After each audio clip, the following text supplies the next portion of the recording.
Hello and welcome back to another episode of The Last Lap, the first one of the brand new year 2021. 2020 is finally over. Thank you guys so much for joining us. We look forward to seeing how good this year goes, just for NASCAR and then our channel in general. My name is Jimmy, and I'm joined by my friend and co host Matthew, as always. And we're going to bring you guys some more silly season news, and then we're going to give you guys a few different predictions that we have for the 2021 season. So without further ado, let's get right into it. Before we get into the video, we just want to say thank you guys for subscribing and liking the videos. We had one video that actually got over like 200 or 300 views somehow, so thank you guys so much for that. It's pretty cool to see one of our videos get famous, and make sure you keep it up. Watch the videos, like them, follow us on Instagram, all that stuff. It helps us grow, helps us know that you guys want to see this kind of content. So thank you guys so much for that. So for breaking news and silly season stuff, we have Anthony Alfredo is joining Front Row Motorsports next year. So that was the main big silly season move since the last time we uploaded a video. And now we're going to get into our 2021 predictions. So our first set of predictions for the 2021 season will be for a list of drivers who are in new rides for 2021, and that list is Kyle Larson, Christopher Bell, Chase Briscoe, Daniel Suarez, and Bubba Wallace. So I'm going to let Matthew go ahead and give his brief predictions for each of those drivers for their 2021 season. So the first driver that we'll be talking about will be Kyle Larson. The big news is that he'll be driving the number 5 Chevrolet for Hendrick Motorsports. And there's been a lot of news going around that he hasn't gotten really any big sponsors. That whole car is basically being funded by Rick Hendrick's own money.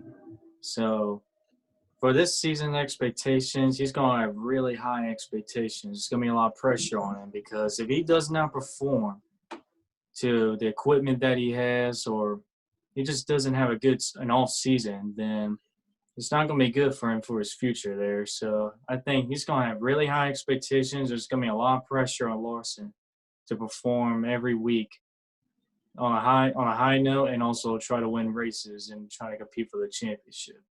So for me, for Kyle Larson in 2021, I agree that he's going to have to. He has high expectations. As for what those expectations are, I believe that he could win a few races, maybe 2 or 3, and then hop into the playoffs, and then maybe get to the round of 8. Maybe, I don't know about the round of 8, but probably for sure the round of 12. My expectations aren't too high for Larson this year. I don't think he's going to compete for a championship this year, but he could. But I think just for his first season, full season back in competition, I expect a few wins and a playoff berth, but nothing more than that for me. So for this season, Christopher Bell went from the 95 Levine Family Racing Toyota to the 20 car for Joe Gibbs Racing. So I believe this will be an upgrade for Christopher Bell because his actual brand new JGR equipment instead of like past JGR equipment he was getting from that Levine team. So I expect him to do well, much better than he did last season. But I don't expect him to be like a championship contender or anything. I just expect him to at least be a little bit more competitive than he was last season. Maybe get a win. That's a possibility. So we'll see how Christopher Bell does next season, as I think he'll have a decent season. Maybe not the best season, but a decent season. Yeah, I agree with that. It'll be interesting to see how well he does compared to Eric Jones, because Joe Gibbs Racing has always had like 3 top tier drivers, and then that 4th one just hasn't been able to get up to their level. So it'll be interesting to see if Christopher Bell can kind of get up, not all the way to their level since he's only in his 2nd or 3rd season, but it'll be interesting to see if he's more competitive than Eric Jones was in the 20 car last season. I think he could definitely make the playoffs, either on points or with a win. But I think just making the playoffs for him will be a good start to his hopefully long-term deal over at JGR. So that's what we got for Christopher Bell. So for Chase Briscoe, who'll be driving the number 14 car for Stewart Haas Racing, which Clint Boyer was in that ride last year, but he has retired and joined the Fox Sports booth for the rest of his career. So for Chase Briscoe, I think it's going to be the best. Of course, I think it's going to be the best rookie. There's not really a lot of competition this year like last season. There was like 3-4 good rookies last season. So I think Briscoe definitely win Rookie of the Year for sure. And who knows? I think just like Christopher Bell, he could get a win. I mean, rookies over the years, they don't really do the best their first year. Well, besides Cole Custer, he's the only exception as he won last season his rookie year. So for Chase Briscoe, I expect him to have a decent year, but it's his rookie year, so I don't expect him to do anything spectacular or be like a winning contender every week. But who knows? He might get his first win in this rookie season. We'll have to see. Yeah, I think Chase Briscoe is interesting just because of how successful he was in the Xfinity Series last year, but that doesn't really mean too much because we've seen a bunch of drivers win a bunch of races in Xfinity, win a championship, and then come into Cup and then just tank and just fall off. But it'll be interesting for Chase Briscoe. I think he can definitely not have that hang off, and I think he can definitely perform well in 2021, but it's just so uncertain with how quick he gets used to the Cup cars and all that kind of stuff. But I think he's one of my favorite drivers, honestly, just because of his story and how he got into NASCAR and all of the cool stuff that happened for him to get here. But I'm pulling for him. I hope that he has a good rookie season in 2021. So this is one of 2 brand new teams that are coming to the Cup Series next year. Well, actually, technically 3, but the third one is not really a competitor. But this one is Daniel Suarez with a brand new team called Trackhouse, which is fielded by former driver Justin Marks, as they'll be racing Chevrolets. I think they're having RCR equipment or something like I think so. But as for their expectations, as a brand new team, I do not expect them to roll off the bat like they're going to win. They're going to be contenders right off the bat. So I don't really have high expectations. I think they can definitely surprise me anytime. We know how that goes sometimes. But as for my expectations, I don't see them as making the playoffs, but I could be wrong. It's a long season. So as for now, I think they're not going to be a playoff team. But in the future, I could see them keep on growing to be a contender for the next season with the new next-gen cars. Yeah, I'm basically agreeing with you. I don't really have super high expectations for this team. Maybe top 20, top 25, somewhere in there. I hope it's definitely an improvement for Daniel Suarez, and it might be with whether they're with RCR equipment or Hendrick equipment or whatever equipment they're in. At least they have an alliance with a top tier team. So kind of like the Wood brothers do with Penske and all that kind of stuff. So hopefully with that alliance that they'll be able to have some decent equipment, and then hopefully just for Daniel Suarez have an improvement of better equipment than last year, because his equipment last year was just atrocious. So hopefully Daniel Suarez with this new team and with their alliance, they'll be able to have a good season in 2021. So for the next new team that's coming in for 2021, one of the big headlines coming in is Bubba Wallace, driving for a brand new team, 2311 Racing, with Denny Hamlin and Michael Jordan, one of the greatest athletes of all time, basically.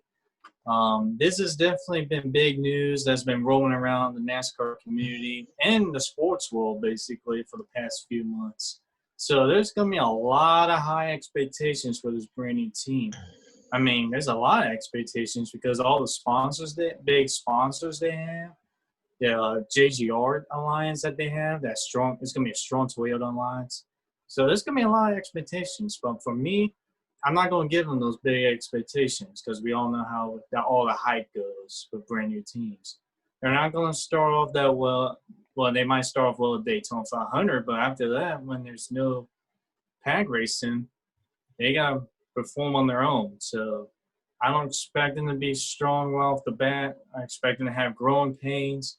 But I think by the second half of the season, they'll pick things up. And I actually expect this team to be close to that cutoff line because we saw Bubba Wallace take basically 30th place equipment and brought it up to the top 20 in points, which is a big improvement for Richard Petty. So it's going to be interesting to watch this team because there's going to be a lot of eyeballs on that team. So I expect them to not necessarily win a race their first year, but I think they might be be that close on the cutoff line. So who knows? They might make it in the playoffs, or it'll be close. That's my expectations for this brand new team. Yeah, I agree. I think this will be a good learning year for this team, especially since we're getting the next gen car in 2022. I think it'll be kind of a good trial and error season just to get them on their feet and get used to each other. It's a big team. They got a big alliance with Gibbs Racing. They got Michael Jordan, Denny Hamlin, Bubba Wallace, three of the more popular people in the sports world. As far as expectations go, I agree that they're definitely probably going to start off slow, and then they might catch some fire at the end. I mean, this is definitely an equipment upgrade for Bubba Wallace, so I think he'll definitely be solid in points, maybe top 20, top 15, maybe make the playoffs like you said. But there is that factor of it being a new team, so he isn't used to the equipment and all that. So they'll just have to get through the growing pains, and maybe with the growing pains, they'll still run 20th, 25th, something like that, and then slowly improve to maybe top 15 runs each week. But there's just a lot of variables for a new team. But I'm hoping Bubba has a good season, and hopefully by 2022 they'll be right on top of things and contend for more wins then. Now that we got our predictions for those new drivers in new places for 2021, we're going to go over a brief question of who is going to have the most wins in 2021. So, Matthew, who do you think is going to have the most wins in 2021? For what I've seen the past couple seasons, I think it's easily said it's going to be Kevin Harvick because the past couple seasons he has been spectacular during the regular season, even part of the playoffs. But of course, last season we all know how that went.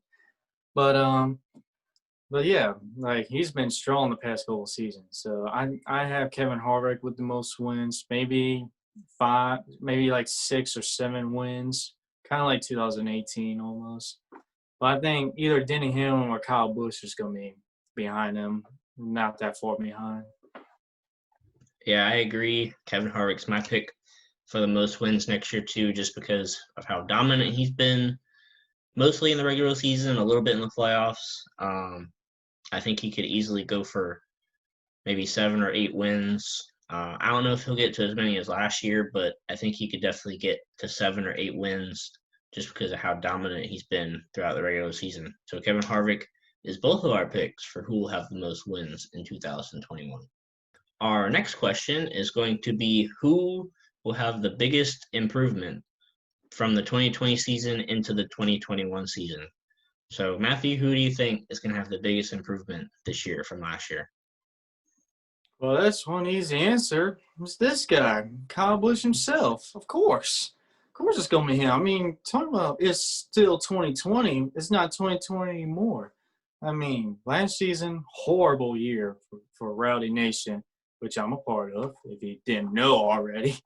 But I'm ready for this next season. I'm still not sure about this new crew chief swap. I'm not a fan of it still. I hope they prove me wrong because if he can perform like Adam Stevens, then that's fine. Then that's fine by me as long as we're winning races and competing for championships. So I'm still gonna believe Kyle Busch is gonna have the most improved year than last year because we're not gonna have one wins back seasons back to back. That's just not Kyle Busch. We're used to seeing him win 3, 4, 5+ races a year and being the part of the championship for every year almost. So it's going to be the big deal next season. I think he's going to have a comeback year, and I'm ready for him to try to go for his third title, continue being the only multiple time champion in the field. So I'm gonna agree. I think Kyle Busch is definitely due for a good season based off of what he did last year. Um, he's not the only person I have though. I think that whole Gibbs team in general is going to improve. I have Kyle Busch and Martin Truex both improving a lot.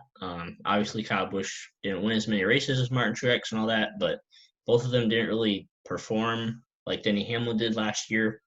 So I definitely think Kyle Busch and Martin Truex will both elevate their season next year and be right there with Denny Hamlin in 2021. So that's why I got Kyle Busch and Martin Truex improving a lot in 2021. The next question we're going to ask is if the defending champion, Chase Elliott, will have just as good as a season as 2020. So, Matthew, what do you think Chase Elliott's going to do in 2021? That's a tough one. The championship hangover varies from driver to driver. Like Martin Truex, he had almost as good as a year as his championship year, but he didn't win the championship, but he was still consistent. Kyle Busch last year, we all know what happened there after winning the championship that year. I could be wrong. I could be wrong. I could be right. Who knows how this season holds? But for me, as far as I saw Kyle Busch last year, I think Chase Elliott probably won't have a terrible year. Like he will be like one win, but it'd be like 2 wins and just like probably a round of 8 exit. Probably that's probably gonna be my guess. So for me, I kind of agree. I don't think he's going to have a terrible season in 2021, but I don't think he's going to have as good as a season that he did in 2020. The addition of road courses definitely does help. That doesn't mean he's going to win all of them, but that definitely does help him. I can see. I don't know if he's going to win 5 races next year, but I could definitely see at least maybe 3 wins next year, and then maybe a championship for berth. I'm not sure, but it's hard to predict.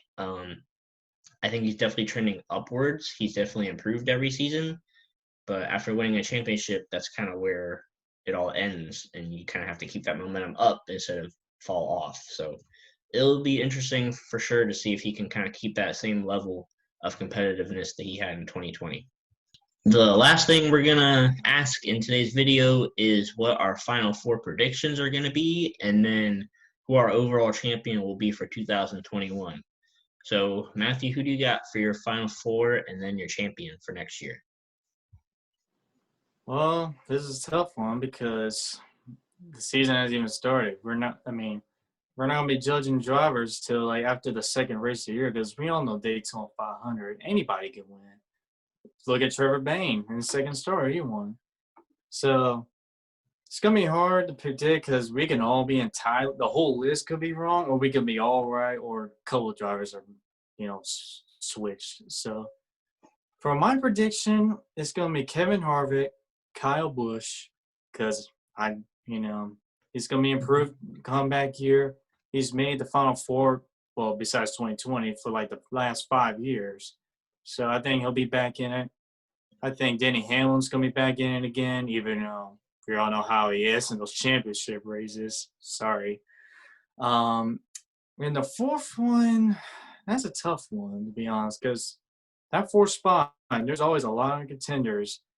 I'm actually going to say Joey Logano because I think Joey Logano, he's always been a consistent driver throughout the playoffs. So I think Joey Logano's going to get that Final 4 spot. And as for the championship pick, of course I got to pick my guy. I'm sorry, I'm biased, I know, but we got to go for that 3rd championship. So that's who I'm picking. That's definitely a solid Final 4, and I definitely get why you picked Kyle Busch. So for me, for my Final Four, I have Denny Hamlin, just because he's usually pretty consistent in the playoffs, even though he can't usually pull off the championship, but his consistency is usually pretty good. I have Kevin Harvick. I think he's definitely going to redeem himself in the round of 8 from last year and get himself to the Final Four. I have Kyle Busch in the Final Four as well, and then I have Chase Elliott in the Final Four as well. I Hmm. think I think he'll at least get to the Final Four. Um, and my championship pick is going to be Kevin Harvick. I think he's due. He hasn't won a championship in quite a while, and he's always dominated the regular season and has a lot of wins. So I think he's going to come through in 2021 and finally get that next championship. So that's my championship pick for 2021. That's a surprise. Yeah, I mean, I think Harvick's due, so that's why I'm picking Kevin Harvick as our 2021 Cup Series champion. And that is all for today's episode of The Last Lap. Thank you guys so much for tuning in. Make sure you guys comment down below some of your predictions for 2021. Who your champion will be, who have the most improved season, and who have the most wins, all that kind of stuff. We love to hear your comments and stuff. Make sure you guys follow us on Instagram in between videos. We upload on there a pretty decent amount too. And thank you guys so much for tuning in, and we'll see you guys in the next episode.